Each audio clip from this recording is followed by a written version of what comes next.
მოგესალმებით. თქვენ უყურებთ დღის მთავარი ამბის ბლიც ანალიზს. ცივილიზებული სამყაროს სტანდარტით ნებისმიერი პოლიტიკოსი მას შემდეგ რაც ხელისუფლებაში მოდის, უარს ამბობს საარჩევნო კამპანიისთვის დამახასიათებელ აგრესიულ რიტორიკაზე ოპონენტების მიმართ, გამომდინარე იქიდან, რომ ის აცნობიერებს, რომ ამ დღიდან, ხელისუფლებაში მოსვლის დღიდან ის უკვე არის ყველას ხელისუფალი, მათ შორის პოლიტიკური თუ სამოქალაქო ოპონენტებისაც, იმ ადამიანებისაც, რომლებმაც ხმა მისცეს მის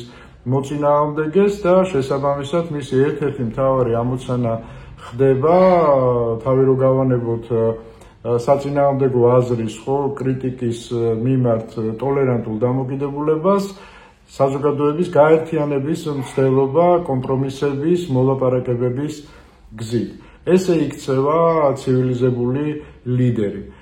ავტორიტარული ქვეყნებისთვის ეს არ არის დამახასიათებელი და ეს არის კიდევ ერთი დადასტურება იმისა, რომ ჩვენმა ხელისუფლებამ აი ესეთი ავტორიტარული მმართველობისკენ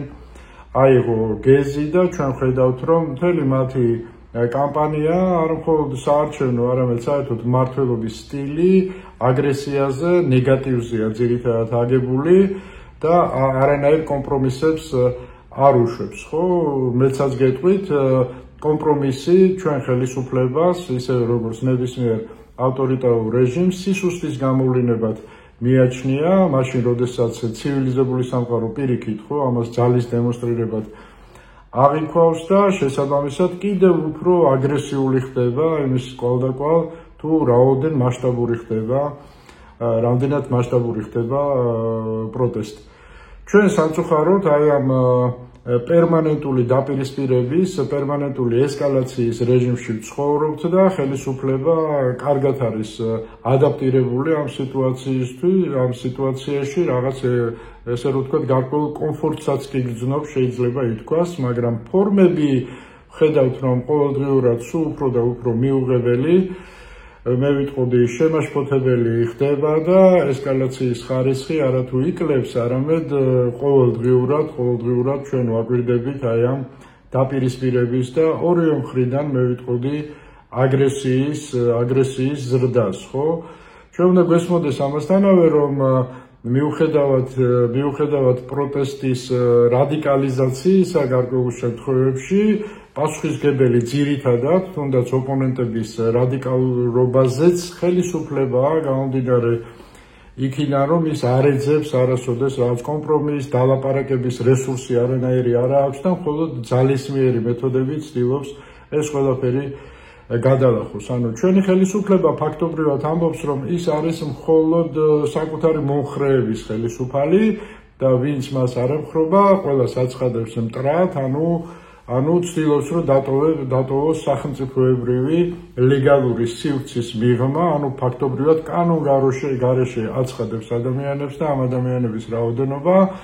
რეგიონების მიხედვით თუ ავიღებთ, თითქმის ნახევარია, ყველგან თბილისში, 60%-ზე მეტია მინიმუმ, აი ესეთ აბსურდულ მდგომარეობაში ვართ და აი ეს არის ზუსტად სიტუაცია, როდესაც